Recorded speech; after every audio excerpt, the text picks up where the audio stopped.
Next topic ola ahisu ami. Next topic to hoise amar Kuhor Seniboddho Khojja series connection of cell. Etia cell buli kole ei khetrot ami duta cell ase epsilon 1 aru epsilon 2 hoise cell dutar respectively EMF electromotive force mo ako koisu electromotive force ei force term to amak mislead koribo pare mo agore koisu electromotive force is not a force actually. In actual sense it is the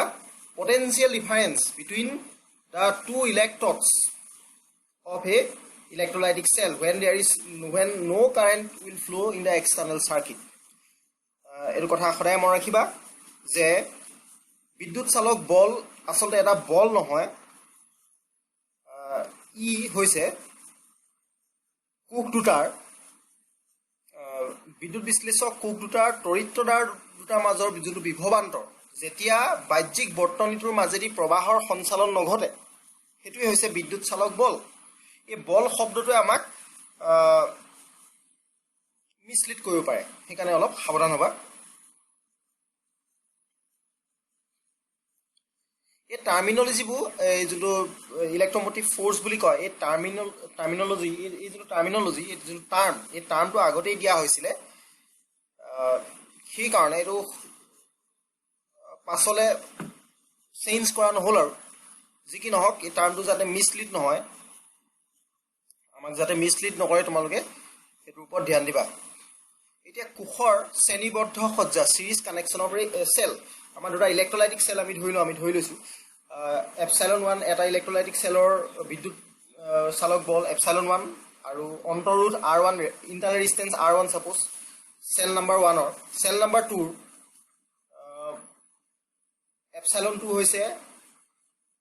বিদ্যুৎ চালক বল আৰু অথবা অৰ ইলেক্ট্ৰোমোটিভ force r2 হৈছে internal ৰেজিস্ট্যান্সৰ অন্তৰোধ এতিয়া আমি কি কৰিছো epsilon 1 আৰু epsilon 2 to series of connect কৰিছো এতিয়া series of connect কৰিবলৈ হলে আমি কি কৰিম প্ৰথম কন্ডিশনটো হৈছে সেল দুটাৰ corresponding নেগেটিভ আৰু পজিটিভ টাৰ্মিনালটো একেলগে কানেক্ট কৰিম যদি দুটা সেল আমি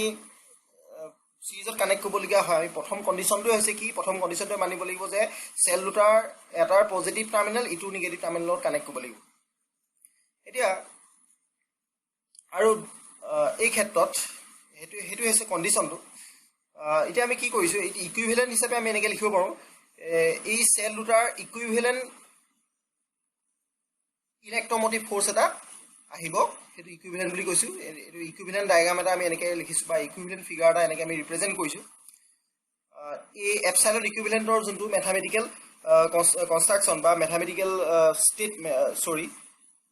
যোনটো গণিতিক ৰাশি ম্যাথমেটিক্যাল এক্সপ্ৰেছন আমি উলিয়াবলৈ গৈ আছো বা ডিৰাইভ কৰিবলৈ গৈ আছো যি কি নহওক epsilon 1 আৰু epsilon 2 বিদ্যুৎ চালক বলৰ দুটা কোষৰ শ্ৰেণীবদ্ধ সজ্জা r1 r2 সিহঁতৰ অন্তৰোধ বুলি আমি ক্ৰমে সিহঁতৰ অন্তৰোধ বুলি আমি বিবেচনা কৰিলো a আৰু c মাজত সংযুক্ত সমাহাৰটো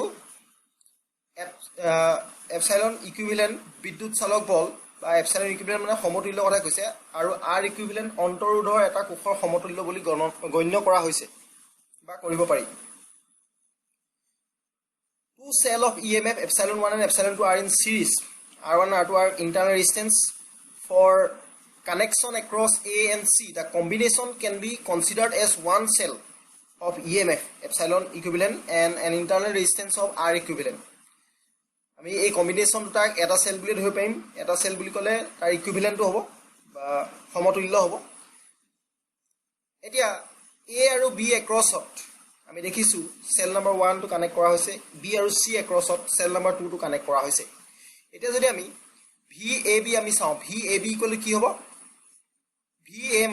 VB আমি এনেকৈ লিখিব পাৰিম VA VB VA because this point A is at high potential than that of B because this point is A is connected to the positive source of the terminal positive source is at a high potential B is at low potential it is connected to a negative terminal of the battery B is connected to the negative terminal of the battery therefore it is at low potential